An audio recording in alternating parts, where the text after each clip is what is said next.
Atlanta child murders. What did Mindhunter tell you about the controversial case?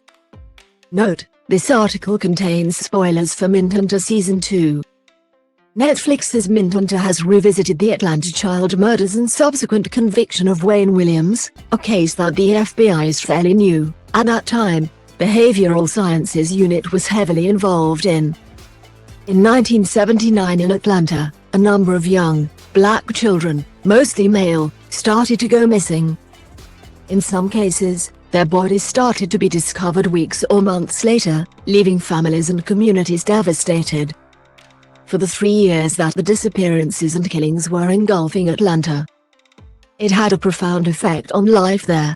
As seen on Mindhunter, local television stations would report every update, often ending each broadcast with the question, "Do you know where your children are?"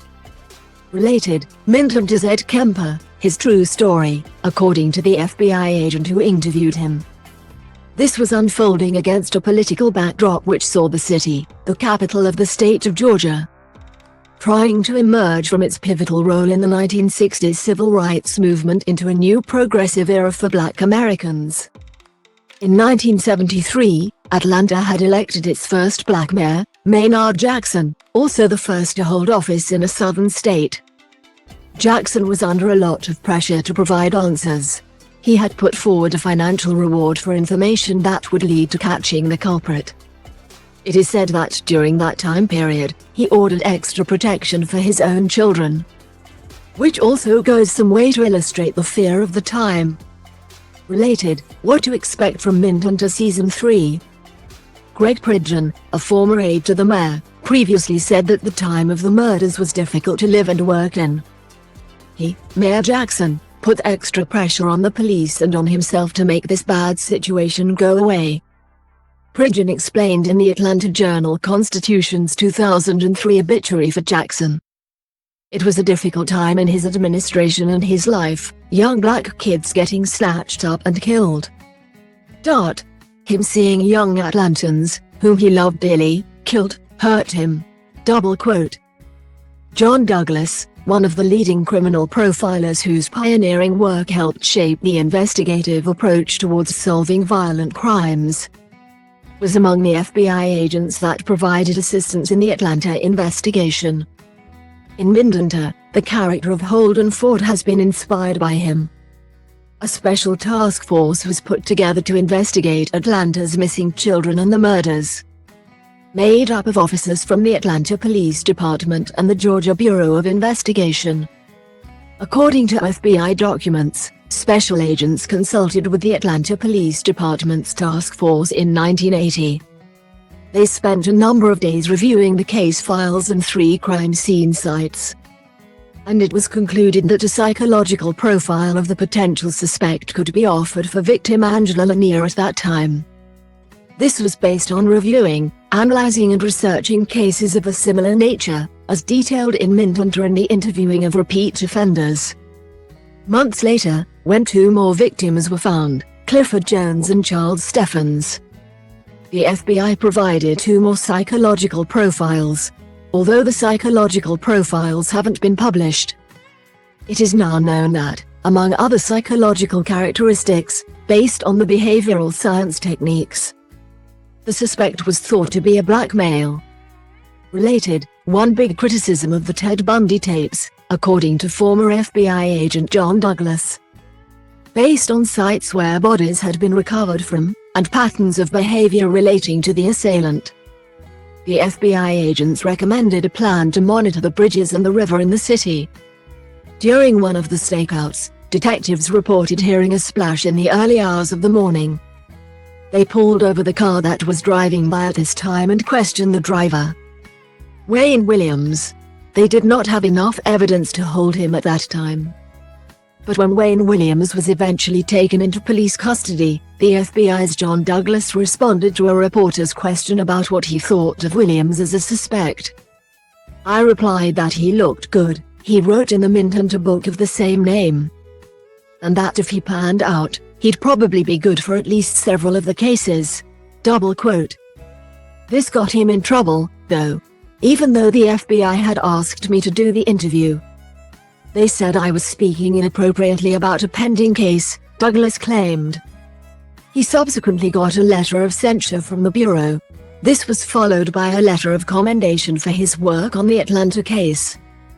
Having provided the criminal profile, Douglas's involvement continued through Williams' trial, via AJC, reportedly to help prepare the prosecution to plan its cross-examination. Wayne Williams was charged with 2 murders, Nathaniel Cater, aged 27, and Jimmy Ray Payne, aged 21. Payne was thought to be friends with Patrick Rogers, also known locally as Pat Man, another victim in the spate of tragedies in Atlanta. Related, are we right to have an obsession with true crime? Williams was convicted in 1982 in the cases of Cater and Payne, and is now serving a life sentence. Despite investigators believing that he is also responsible for at least some of the other murders from the time period of 1979 to 1981.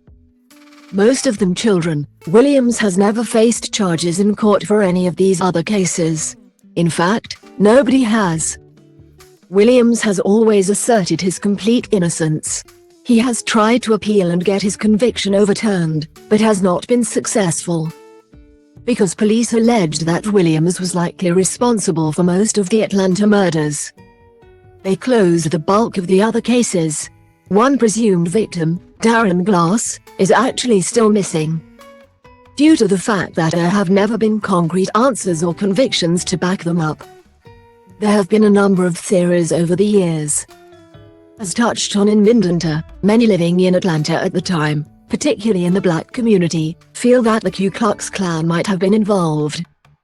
This was one of the threads investigated in the 2018 podcast, Atlanta Monster. Fast forward to 2019 and the current mayor of Atlanta, Keisha Lance Bottoms, has reopened the cold cases and wants to have evidence retested using up-to-date DNA technology, via New York Times.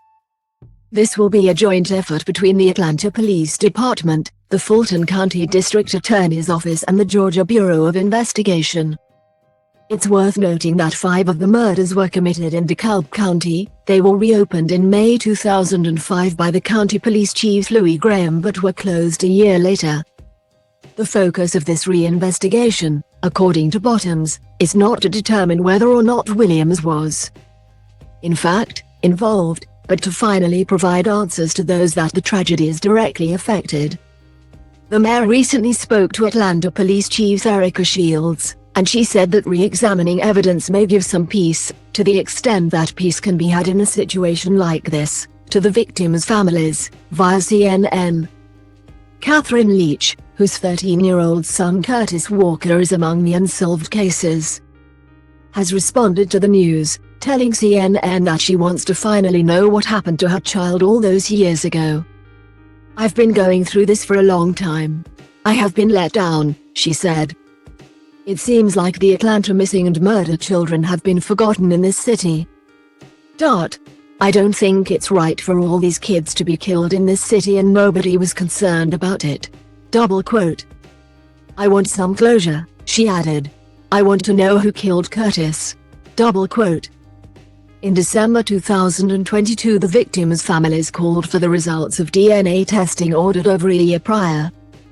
Jimmy Howard, a spokesman for some of the families, spoke on their behalf, stating, "Today the families of the murdered children requested via the media that the city of Atlanta release the results of the DNA testing sent over a year ago to the testing lab." He also said, former Mayor Keisha Lance Bottoms said at the end of her term in office that was being done. "No lab results have ever been given to the families. We call upon the city of Atlanta to finally fulfill that promise." The case continues. Mindhunter Season 2 is now available to stream on Netflix, along with Mindhunter Season 1. Want up-to-the-minute entertainment news and features? Just hit like on our Digital Spy Facebook page and follow on our @DigitalSpy Instagram and Twitter account. You might also like Animal Crossing New Horizons is finally announced on Nintendo Switch. How to watch Amazon Prime on your TV, smartphone and tablet, and enjoy Good Omens online. Nintendo to release 2 new Switch consoles this year.